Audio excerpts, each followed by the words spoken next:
fact, now I think we should open up for questions by the participants. If anybody has a question, they may raise their hand, or maybe they can unmute themselves and start asking. Is there anybody who would like to ask a question to either of the speakers?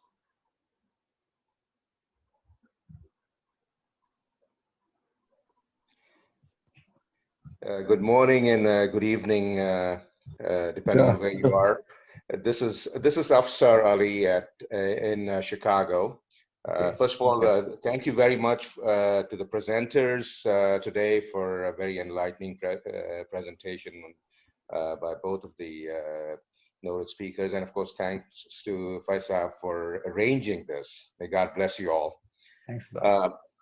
My question is a little bit more practical based on where we are. I mean, we can debate a lot about, what happened in the past and get to the very basic question of what are the sources of law. And I'd like both professors to comment on, can we ever reconcile or move forward and reconcile the modern concepts of what our current concepts of morality are, while still hanging on to some of the extra Quranic sources that often religious authorities rely on to arrive at what I see as anti-Quranic conclusions. So it gets back to the question of, questioning the authenticity of anything extra-Quranic. And what role did it have in actually, since the topic is faith and reason, in what role did it play in when we accepted these extra Quranic sources as authentic, 100%? What role did it have in killing reason, killing use of aql that Quran repeatedly exhorts its reader to? I think that's an interesting question. Yeah. Well, by extra Quranic, I presume you mean any Islamic a source with a sort of Muslim pedigree that isn't Quranic, like let's say hadith or tafsir or fiqh or all the various forms of literature that we might have in the Islamic tradition. Am I understanding you correctly? Yeah, but the fiqh, people can argue that, hey, you know what, those are latter-day developments. I would refer more to the earliest, like the hadith literature itself. Hadith literature itself. That's where I think the root of the problems come from. Sure.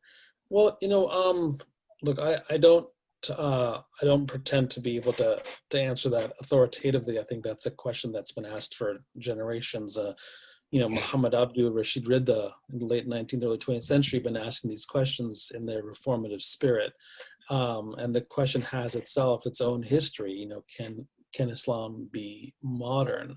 And I think, for me, at least the generation of students that I teach, it's not their question. And so I wonder to what extent is the question itself indicative of our own generation and our own sort of issues. So many of the students I talk to, sort of second, third generation in Canada, just assume it's modern, just assume it, and they work it within.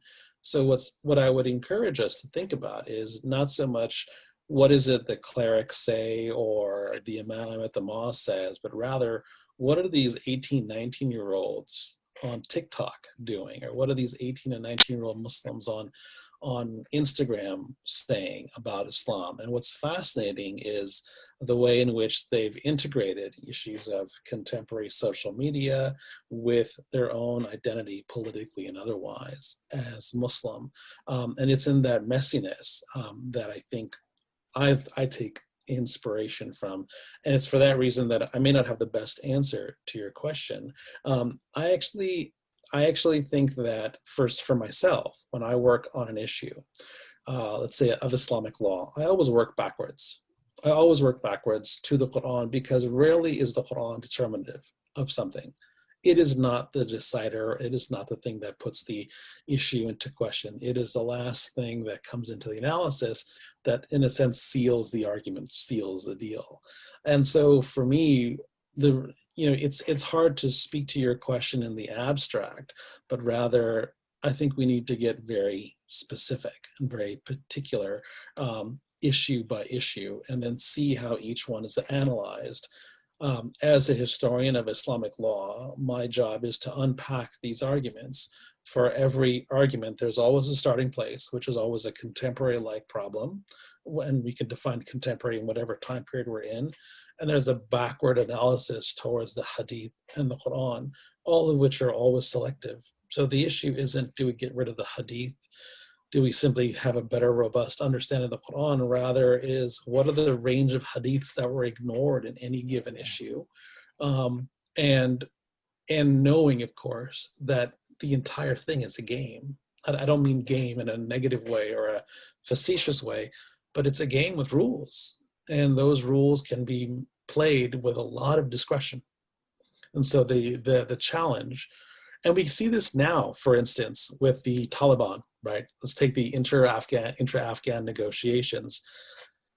We're about to see the beginnings, hopefully, of relations with the Afghan Republic and the Taliban. The problem in the international community is their models of analysis are conventionally international relations and political economy. How are they going to negotiate with the other side when their language is Islam, when the language is drawn from an Islamic tradition, when they themselves have never even taken the chance to learn it? And so it's interesting. I've been having some conversations with folks in the Canadian diplomatic corps here saying, if you don't know the language of Islam, then the Taliban will dominate that language area and set the terms of debate. So it is a challenge for us to have to develop the level of expertise to learn the language, to, in a sense, learn the game. But once you learn the game, you can also see that there's a lot of wiggle room. Interesting. Charles, would you like to say something on that? Oh. My thought and response is, here we are.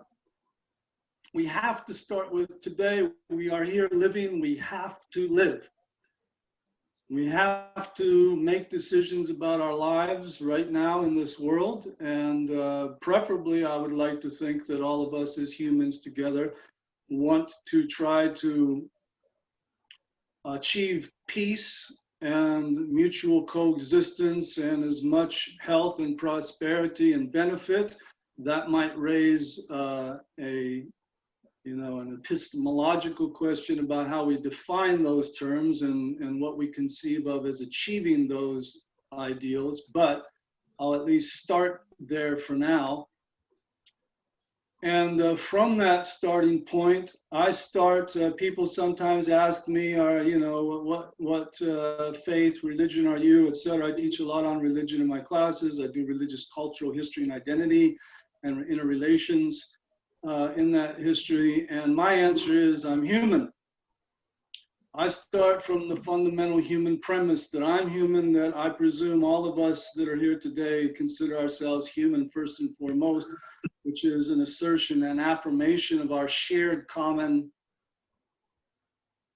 nature and condition in this world. And not all of us are Muslim, not all of us are Christian, not all of us are Jewish, not all of us are even religious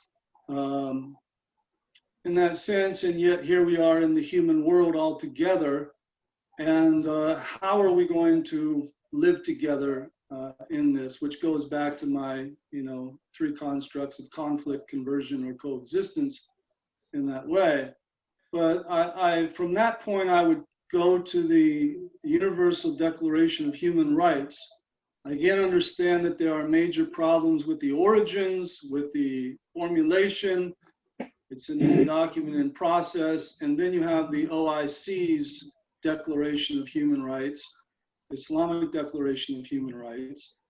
And then we have some other declarations as well, plenty. But my point not being that any particular one is necessarily the right one, but my point is that that project I see as a very important project. We somehow, some way, need to come to terms of agreement with one another in the world about what we can agree on are fundamental human rights, and agree to abide by these rights in order to negotiate our existence together. And in order for us to do that, the only way that I can see us being able to do that is to be willing to not necessarily leave our own traditions behind, but at least be willing to embrace and include and negotiate. The last thing I'll say on that point is I am obviously talking about ideas of compromise. And that has it's all kind of problems itself that I don't need to go into. Compromising in the Israeli-Palestinian situation is filled with, all kinds of problems in terms of, what do they call it? The normalizing relations with the other to the point that you never actually resolve injustices, etc. And then if you're going to compromise in that kind of a sense where you actually don't resolve problems, then that's a problem in and of itself. So I don't have answers again myself. Again, I just put forward the basic dilemmas that we all face together. I must say honestly myself, as I participate here, it's a great privilege to have a conversation. I don't know if everybody in this group is Muslim or not. I myself am not, I don't identify as a Muslim myself. I highly respect Islam and Muslim peoples. I don't identify myself with any particular religious tradition at this point, although I do have a faith in God in that way. But again, how we talk together, are we just going to stop talking to each other because we don't share that faith or we don't share whatever it is together?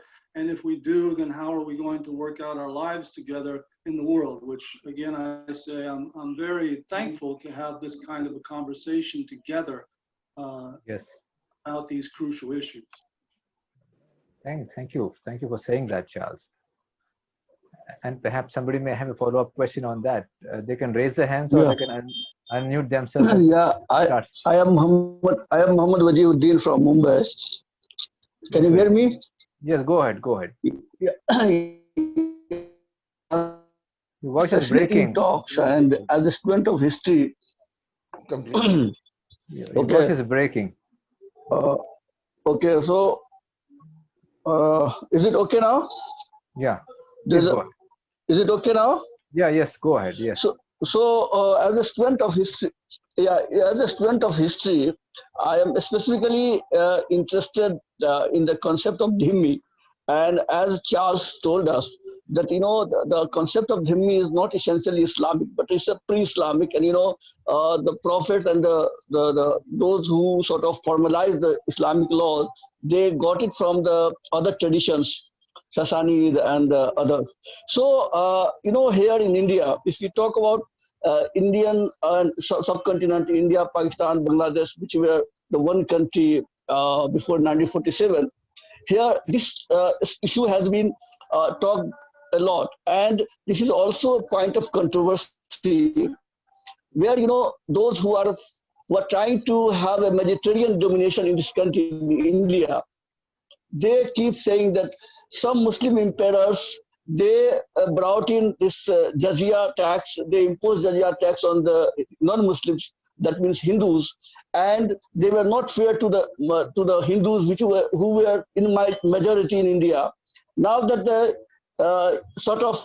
their chance has come, that's what they say. I still believe that we are a secular country, but the way things are moving on, they keep saying that now the chance of the Hindus have come, so Muslims will have to accept as a second-class citizen, and they have to live with less rights. So Hindus will be first among equals. Now, don't you think that and that they keep citing the examples of Muslim societies, Muslim countries. When we write, as a journalist, when I write about it, that why minorities should be persecuted, why minorities should not be given equal rights, then they give example of Pakistan, that what is happening in Pakistan, how minorities are being treated there. So don't you think, as Islamic scholar, you too as scholars, don't you think that if somehow Muslim societies amend them, and I don't think if they can discard it completely, but if they amend it and they try to bring some sort of equality in their society, perhaps it may have, it may reflect on other societies where Muslims are in minorities, and they may get a better chance and some sort of equal rights. If I could take a first stab at that, it's a very powerful question, and obviously very much I can understand why the Dhimmi tradition is on your mind. As a historian, there's a couple ways to respond to that. One is Dhimmi was a historical concept, and yes, it was a part of the Islamic tradition, and yes, it was applied, just like slavery in the United States. If we were to take the Hindu rights argument seriously, then we would have to say that if, let's say, in South Africa, after the end of apartheid, on the same logic, we would say, then we would just simply say, well, then blacks, once taking over control, should then continue the practice of apartheid simply against the white minority. The problem with all of these things is that Dhimmi, apartheid, all come out of a historical context. And as that history progressed, these countries also engaged in a number of international treaties around peace, civil liberties, and whatnot. So are we going to use this historical reference to Aurangzeb, for instance, to then simply avoid our international obligations as they affect us domestically? It's like saying, well, just because we used just because we all used to drive, using horse and buggy, that's what we should do. It's a different version of that same historical argument. But here's where I think the problem, and I think that the earlier question from Afsar got me thinking about this, is for Muslims ourselves, how do we talk about the law? When we talk about Islamic law, what do we say? We use the present tense. Islamic law says. The Hanafis say, right? But we don't speak about the fiqh in the past tense. So it might also be, whether you're thinking about, global Muslim preachers who say things that are offensive or whatnot, if you notice the way they speak as if the fiqh is in the present tense. That's the grammar of the verb they use. If we began speaking in the past tense about the fiqh, we might open up more questions. And so I would simply suggest, in response to your question, that one, clearly it's a political move by the Hindu right. Two, it's a bad use of history. Three, it ignores India's various international obligations. But four, to your question about what can Muslim countries do, I think one of the things we need to start thinking about is whether we can start speaking in the past tense about fiqh. This is what Muslim jurists said. It's what Islamic law once held. And that opens up the possibilities of something new. And so that's been my strategy, though my reference to grammar is in no way meant to suggest that the situation you're in is an easy one, and I don't mean to make it as such. I think that's an interesting answer, because we talked it in the past. That's not the law anymore. It was the law, and we don't have to continue with it. Certainly, that opens up the possibilities. Yes. Anybody else who would like to ask? They can just unmute themselves and start asking the question.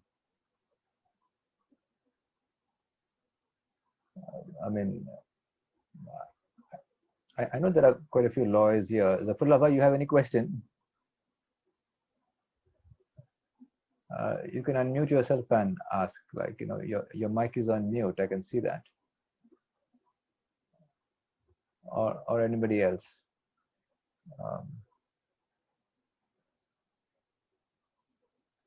Well, I think while people can think of a question, I would like to ask Anver, No, there's a verse, an interesting verse in the Quran. This is 25 in chapter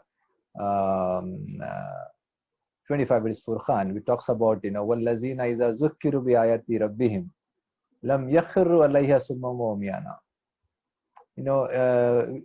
This is something which says when the Quranic verses are recited to you, the people don't fall on it blindly as if they were mute and deaf. They try to analyze them, they try to think over them. So should that not be what Muslims must be doing now? Even with the Quran says that lam yakhirru alayha summan wa umyana. So they just don't just simply blindly try to follow it blindly. It is chapter 25 verse 73 is the one which I'm quoting. So perhaps I'm sure you must have come across the verse. So I haven't thought a lot about that particular verse. I do think that, the conversation we've been having today is one of what is the scope of our own interpretive authority? Yes. Do we have a place for our own voice? The idea of Islamic natural law theories was, of course, one way of thinking about reason and rationality in the context of, a built-up literary tradition, Quran, Hadith, fiqh, all of which we seem to work against in the context of trying to change our conditions today, at least in terms of the epistemologies around Islamic law. And I recognize that. I'm a bit of a pessimist, I'll be honest with you. I read a lot of Black pessimist literature. Sadia Hartman is one of my favorites. And so to that extent, I should be frank when I say, I have a very different view about this. I actually find Surat al-Asr of interest. وَالْعَصْرِ إِنَّ الْإِنسَانَ لَفِي خُسْرٍ إِلَّا الَّذِينَ آمَنُوا وَعَمِلُوا الصَّالِحَاتِ وَتَوَاصَوْا بِالْحَقِّ وَتَوَاصَوْا بِالصَّبْرِ. And I actually think that that's an interesting set of verses for us to reflect upon in these days where we seem to see a sense of decline. But in many ways, Surat al-Asr gives us a global vision of time. By the ages, people are in a state of constant ruin. And so the question then becomes not whether we can fight the ruin, because if that's the case, then we may be fighting a losing battle. But it does create an exception space for those who are both patient and search for truth. So I do think that I tend to take heart from that to the extent that things seem desperate. I find that a very useful comfort for me, but I read it through the lens of Black pessimism in North America, which may not necessarily be the right lens for your communities in India. In fact, Anwar, I mean, this also pits what can be termed in legally can be termed as your natural law theory versus the legal positivism. Because legal positivism, even in John Austin and Thomas Hobbes, they said what the sovereign commands is the law. That's what the courts must take. But then we Muslims adopt a similar theory. What has been said in the Quran, which you mentioned, is the ultimate law. There's no other interpretation to that. The Ash'ari position, not the Mu'tazili position. So this dichotomy or the tug of war has been there forever. Legal positivists versus the natural law theorists, where we apply. Even Thomas Aquinas, he divided the law into four parts: the eternal law, the human law, the divine law, and the natural law, of course. So therefore, this has been there. How do we work around this? How do we stop the legal positivism today? When it comes to engaging Islamic law, one of the things that I've noticed is that too few of us actually think about it in the context of the modern state. Yeah. We talk about the state in singular terms. We talk about it as an abstract. And I would actually challenge us to think about it in its minuscule details. So let me give you an example. If we look at Islamic law and we say, in the world of Islamic finance, can I buy insurance, life insurance? Well, life insurance is payment now for a possible injury that might come in the future. That's a form of speculation, gharar. And so that should be haram. And so we would say the Islamic legal argument around that is as such. But if I'm a foreign investor and I want to develop, let's say, the government of Saudi Arabia and develop a water purification plant or a water extraction plant, but I'm concerned about regime change in the country, I'm going to want to buy insurance in the case that there is the possibility of regime change, whether it's Nigeria, Sudan, or whatnot. But can I buy domestic insurance for my local joint venture project? Now, if you're Saudi Arabia, if you go to the fatwa agency of Saudi Arabia, you'll find in Arabic a fatwa saying that insurance is haram. But if you go to the Saudi Monetary Agency, SAMA, which oversees the management of the currency, you'll find, curiously enough, that it's SAMA, the Saudi Monetary Agency, that currently manages the very robust and highly lucrative insurance regime in Saudi Arabia. So the point I'm trying to make is that we can talk to religious scholars and try to debate them on finer points of Islamic law. But until you locate the law itself in the context that you're in, with the institutional arrangements that manifest your reality, you're still arguing in the air.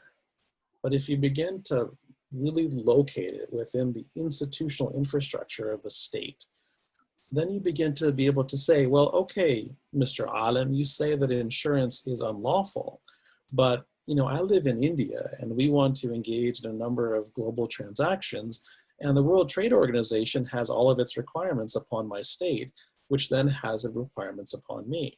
So how do you engage the World Trade Organization and its economic engagement? And they're going to have nothing to say. They'll have nothing to say because they don't know how to engage that particular model. So it does demand that we locate our inquiries in the bureaucratic details. At least that's been my approach. And the more I've done that, the more I've been able to see that oftentimes when we see Islamic law articulated, it's oftentimes being done in areas where there is no text. There's simply state interest, or there's majority interest, or there's a political claim to be validated through the invocation of Islamic law. Yes. And in that regard, I think then that's where you have the opportunity. Absolutely. Yeah, once you're right. Once you locate it in the context, then we get a chance to go around it, to go around the positivism which talks about sovereign command. Otherwise we'll be rooted in the past. We can't get out of that after that. Otherwise, true. I agree with you there. Thank you. And I think we should ask. I hope people may have formulated some questions now while we discuss this. Anybody has any questions? Please unmute your mic and go ahead and ask. Even a comment is fine. Can I ask another question if nobody else is asking as well? Yeah, go ahead. Go ahead.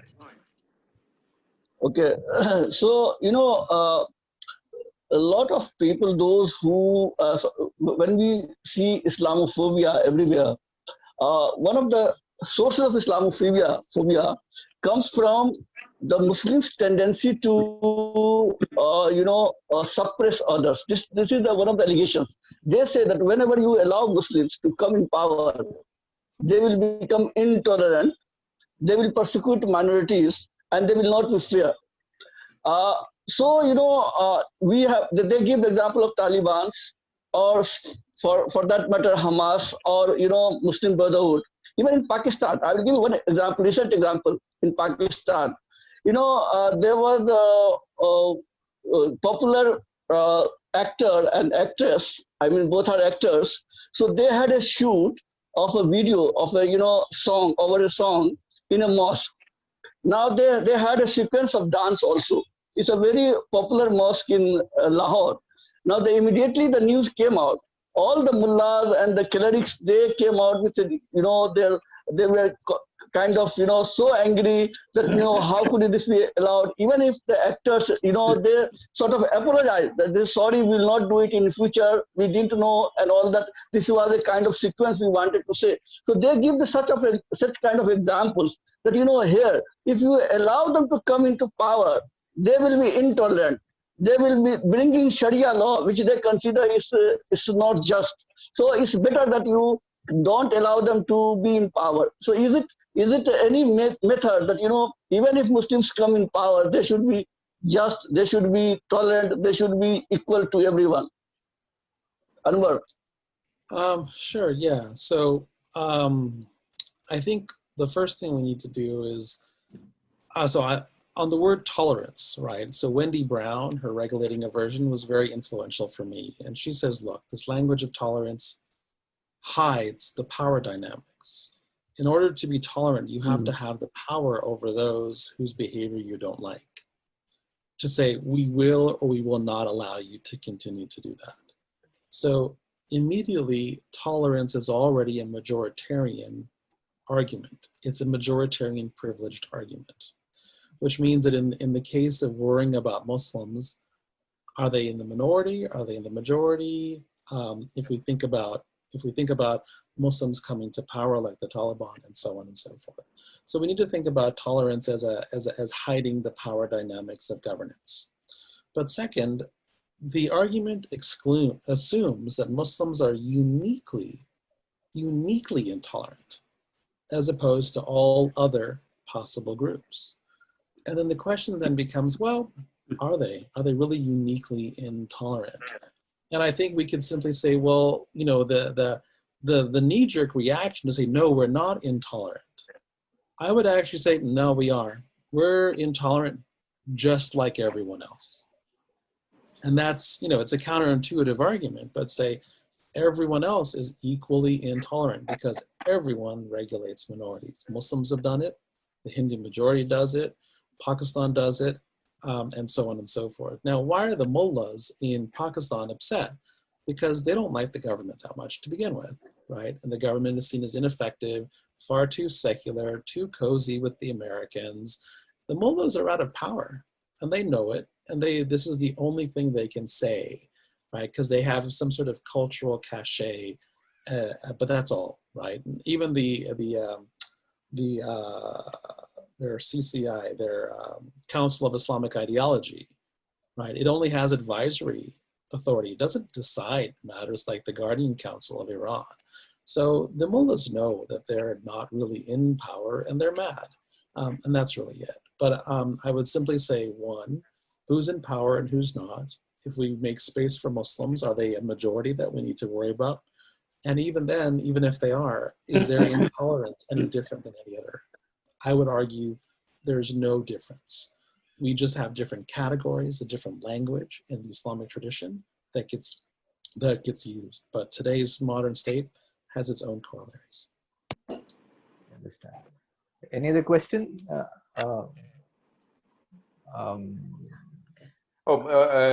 This is Afsar again. Yeah, please go ahead. Yeah, actually, more than me, my better half.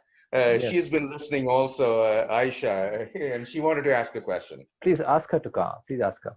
Yes. I just wanted to know what should be the role of women, because my background is from Pakistan, and coming from there, we were already banished from the masajids, and now, unfortunately, the same problem and the same historical baggage is coming here, and using that, they are also doing the same thing what they did in Pakistan.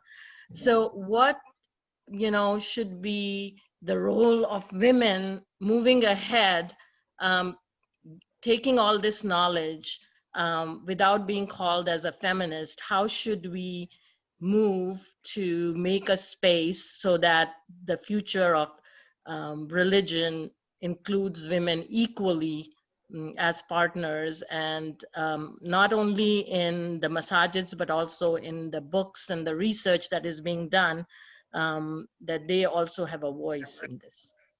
Yes. Interesting. Charles, would you take that? Charles?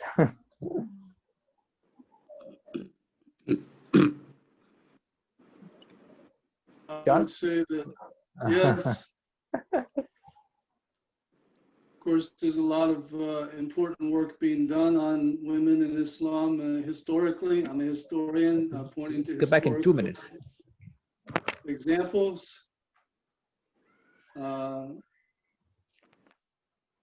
might throw out the radical idea of the question of whether God is male or female or both, or any gender at all, and how we conceive God in that sense, because that conception of God in terms of gender conceptions of God, then, you know, it determines and impacts and shapes how we perceive this world and the gender relations within this world. Those are important questions that get asked. And again, as a historian,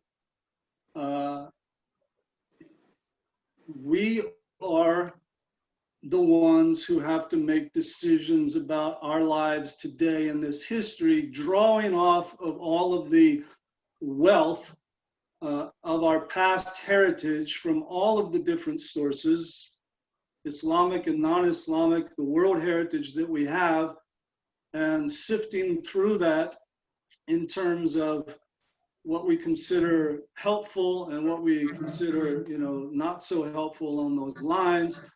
That's a lot of sifting and work to do. That's what historians engage in many ways. But I think that taking all of that and starting with the premise that women are equal human beings, that we are all human beings. I go back to my fundamental concept that we're all human.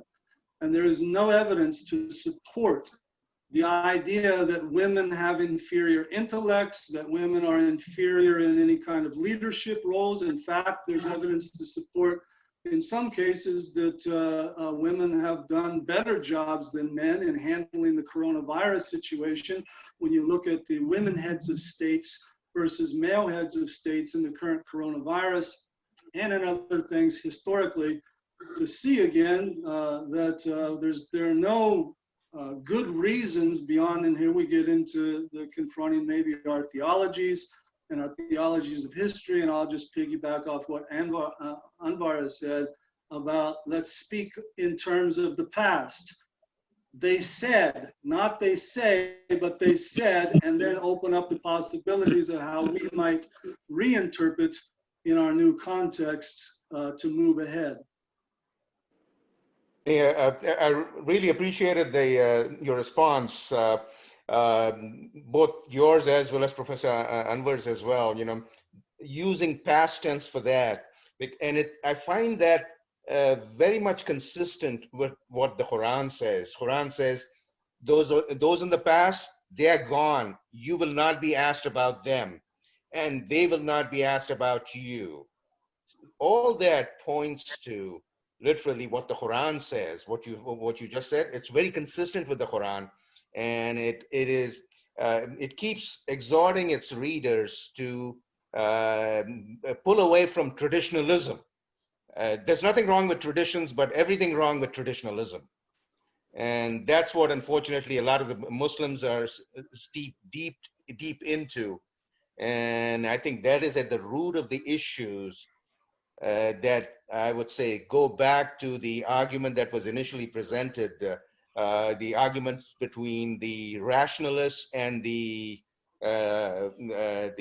anti-rationalists, and the two back in the early Abbasid period around the 900s or 800s, you know, actually Ash'ari versus Mu'tazilite, and that really killed the Muslim brain, unfortunately.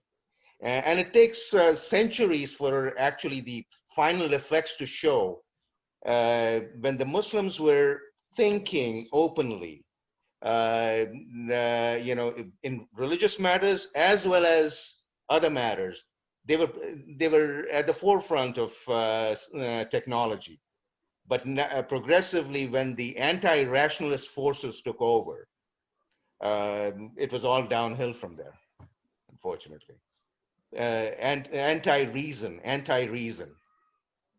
So anyway, so because our habits, humans as our habits, you know, what I do in one aspect of my life, the habits carry over to other aspects as well. If I'm critically thinking on at home, why, I will carry that over when I do my work, you know, or researching.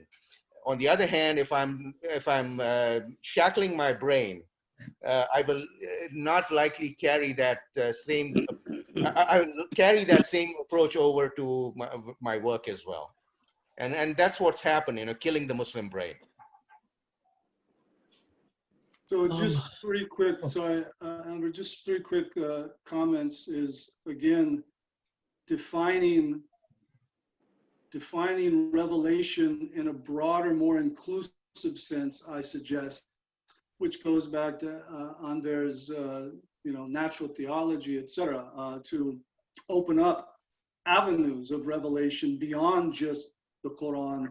But as you just did, Afsar, you just took the Quranic revelation and said this accords with the Quran, even though the source in this case was a non-Muslim, and there are other non-Muslim sources or natural sources, etc., that accord with the Quran, etc. And so opening ourselves to other sources, again, that comes to the human dialogue with the rest of humanity. And then I would just note the relationship of law to custom, to tradition, to ritual and ceremony. I mean, these are very intricately intertwined. Law is not some absolutely isolated, separate category. It is very custom and tradition yield law often, and custom and tradition are law in many societies in that sense. And so there's a very close connection, correlation between that and how we deal with law. And the last thing I'll bring up, which I haven't heard in the discussion yet, are the 5 categories of Islamic law in terms, and this might go back to your better half's question about the role of women in terms of what is obligatory, what is recommended, what is neutral permitted, what is discouraged, and what is forbidden banned, and in terms of whether we absolutely have to do something or not according to God's will. If I could just add a couple of things. Yeah. Well, one of the things I'd like to, so right now I'm just to give you an example. I'm publishing a book soon on Islamic law and international law, and one of the things that came up was the issue of jurisdiction, territorially defined space within the law. And what was fascinating to me was to read all these very thoughtful legal scholars saying that Islam has no notion of jurisdiction. Islam has no notion of this, that, and the other. And if you look at the doctrine itself and you try to understand the logic behind it, there is a doctrine of jurisdiction. There is a doctrine of conflicts of law, or so on and so forth. And so I would simply want to, for Mr. Ali's remarks about, Islam sort of killed the Muslim mind, or the traditions and the texts have sort of killed it. I just would want to push back a little bit, only by saying that if we read the historical tradition using the past tense, it opens up a question for us to say, well, what were they thinking at that time when they made this argument? And which then, of course, allows us to distance ourselves historically from the conditions that made that argument possible back then. So I actually think that the biggest challenge that we face is the way in which we talk about Islam in the present tense, using historical sources as if they were present with us and contemporary with us. And it's an epistemic challenge, it's a mindset challenge that we all suffer from when we do that. And so that's one. But also on your spouse's comment, I noticed an interesting clarification is that, how do we push forward issues of women and the voice of women without being called feminist? Which of course raises the question, why is being a feminist a bad thing? It doesn't need to be. And I would simply want to raise the reference the group Musawa, which is a Muslim feminist organization. They're avowedly Islamic and they're avowedly feminist, which takes a woman-centered approach to what is otherwise an incredibly patriarchal historical tradition, and really tries to raise the feminist idea, but locate it within an Islamic context. And in that sense, takes the stink of the word feminism that may come out from some imams, mosques, or whatnot, imams' mouths. I would simply say that. Agree with I you. did want to acknowledge Any, your wife's name, Aisha, specifically, as opposed to referring to her as your better half, etc., but Aisha as her own name specifically in the conversation. Thank you very much. I like that. anybody else wants to ask a question? Perhaps a non-Muslim would like to ask any question here. Raj, you have any question?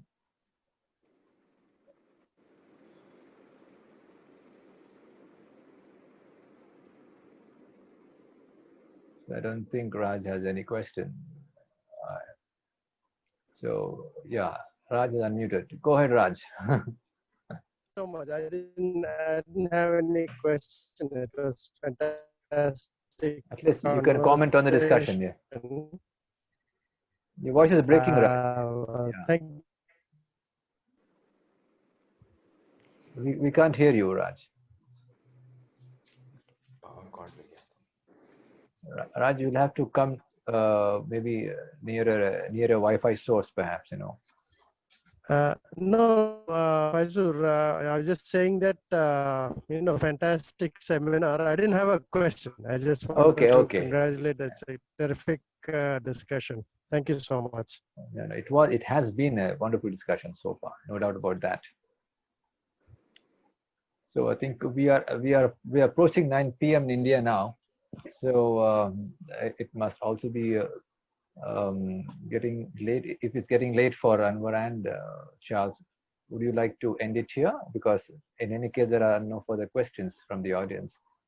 So real quick, I want to find out, what do you see as the approach going forward? I don't see a top-down solution, I'm not very hopeful of, what we refer to as Muslim countries, Muslim majority countries. I see very little signs of hope coming out of them that they will promote reasoning in faith. Should it not have to come from bottoms up? And if so, what would the ideal solution be?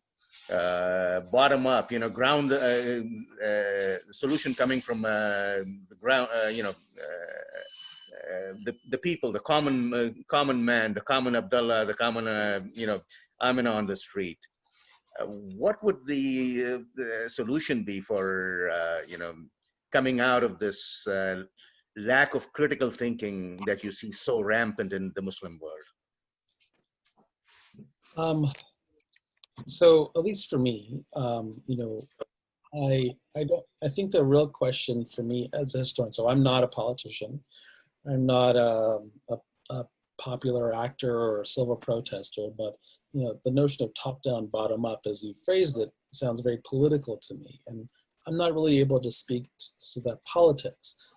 As a historian, as a legal historian, I can speak to perhaps the way we think about issues of Islam. And in that sense, my approach now, whereas before I tried to be very theoretical in my natural law work, I tried to expand from the dhimmi work to think more broadly. I'm now at the point where I think we have to move from the particular to the general. I think it's very easy to want to come up with a top-down solution or a big idea that encaptures the whole. But I think that the nature of our international context, our global context, makes any given issue really complicated. I don't think, for instance, we could say, well, it would really be nice if the Taliban adhered to Islamic rulings around drugs and therefore not engage in drug trafficking or in 90% of the opium production in the world. But I think it's a little simplistic to say that when of occupation, military, and so on. And so I do think we need to look at the bottom from details and forego the assumption that we could find one or two big ideas that will change things from the top down. I think that should, if nobody has a question, we can end it here. Can I add to that, Faizul? Yeah, yes, Charles. I didn't share you. I'm sorry. That's okay. Just to say yes. There's also kind third option in there that the question of how general principles can be applied to specific context, working backwards. So, it's that in between, right? Start from the particular conditions. And that speaks to the question about, do we need universal absolute morals and ethics? Do they exist? I happen to believe that there are universal absolute ethics grounded in God. How exactly we identify those and then go to apply them in each specific context, and how much change and adaptation we can allow for in the application and the practice of those, whatever we identify as universal absolute ethics and morals is the ongoing struggle that we have. The other thought that I might add here is that okay, maybe we could get involved in politics. I'm okay with that. If any individual wants to get involved in politics directly as a politician and try to impact our lives and societies in a positive, good way, along those lines, that's a great thing. For those of us who aren't politicians and who don't necessarily get into politics or go that way, I like to keep in mind that we do not have to allow the state to dictate. We should honor the state, obey the state laws to the best of our ability. Then you're always confronted with the question about whether an unjust law is any law at all. And what do you do with unjust laws like segregation or slavery or whatever the case may be? Do we have an obligation morally, ethically to resist and fight against those laws? Nazi Germany, Stalin and the gulags and whatever else you want to name, etc. I would say that we do have an obligation to morally, ethically resist and even fight against, even at the cost of our own lives, which I would hope would never be the case, but obviously it's been the case in many instances in history. But on a more perhaps calm note, and not to such extremes, just to say, to remember that what we're doing here, and I maybe end myself with this, is to thank Faizur once again and all of you, that here we are, whether any of us are politicians or not, I don't know, but we're here as humans engaging in this conversation because we think it's important, and we're going to take the things that we've learned from this conversation and apply them in our lives, in our communities, in our societies. And really, in the end, that's all that we can each do, as far as I know myself. But I want to thank all of you for this conversation and the opportunity to engage, and wish each and every one of you the very best of health and prosperity and peace. So kind of you, Charles, to say that. In fact, when you said an unjust law is no law at all, I think that was what Augustine held, right? Augustine of Hippo. That was his thesis, that was his statement, which we were perhaps paraphrasing. And in fact, even Aquinas also said that, even no law or any human law which is not in conformity with the natural law is not valid. And I also remember in this, in the context, what Blackwell said, right? The British, the English jurist Blackwell. He said that, I mean, what do you call that? Even a public good is all about private rights. So all these things, if you put it together, it perfectly sums up what you and Anver have been saying from a natural law perspective, and then your coexistence perspective, and human rights perspective. So therefore, I feel that it has been, like Raj Cherubal, my friend who said here, it's been a wonderful conversation and a wonderful discussion. And I'm sure the people who are here today must really remember this, will remember this conversation for its depth and humanitarianism that it espoused. So thanks a lot to both of you, Charles and Anver, for being here and spending more than 2 hours with us. Because I didn't know Anver was in Calgary, which is two hours, the 2 hour difference. He must have gotten up early. So he must have joined us at around 7 a.m. That's too early. And I was thanking for that. Thank you for having me. No, it's been wonderful. And I mean, what I want to say is this is just the beginning of our relationship with our forum, and we would like to invite you on more such discussions, which perhaps with a bigger panel on some other international issues soon, and perhaps on some of the book which you're writing. Maybe you're, the book that what is the name of the book that you just mentioned, Anver, that you're publishing? Thanks a lot. Oh, just a comment. Hello. I've been asking you for all this time. And, just one sentence, not question. Okay. Very inspiring and informative speech by both the speakers, and also by Faizur Rahman. Thank you. For proper guidance and enlightening remarks after hearing the speeches of both the distinguished. I think it's been not just fascinating but inspirational, because yes, that has given us many more avenues to explore what both of course have said. Thought-provoking. Yeah, your remarks were thought-provoking. Thank you. No, I must thank you for being here and spending so much of time with us. It's more than 2 hours now. I really appreciate it. Yes, of course, I was listening from the beginning. Yes, I saw you. You've been there right from the beginning. Thanks a lot, Khalil Bhai, for being here. And so with this, I think we have come to the conclusion of our session. And once again, I express my profound thanks to both the professors. And as I said, this is just the beginning of our relationship. And we will have more such discussions. And then perhaps we can compile them and then maybe even publish it in a sense, so that it benefits many others who have not been able to join us today. So thank you so much, Charles and Anver, for being here. And thank you all for being here also at the same time. Thank you. Have spent your valuable time. God bless you all. God bless you all, the professors as well as the organizers. Thank you so much, Afsar Ali Saab. Very kind of you. So I think I will let you go now, Charles, because I know it must be getting late for you too. I'm sure, Anver, you won't have had your breakfast, right? No, I'm gonna go. I'll go now. Yeah. Okay. Thanks a lot. Good night. Assalamu alaikum to all. Wa alaikum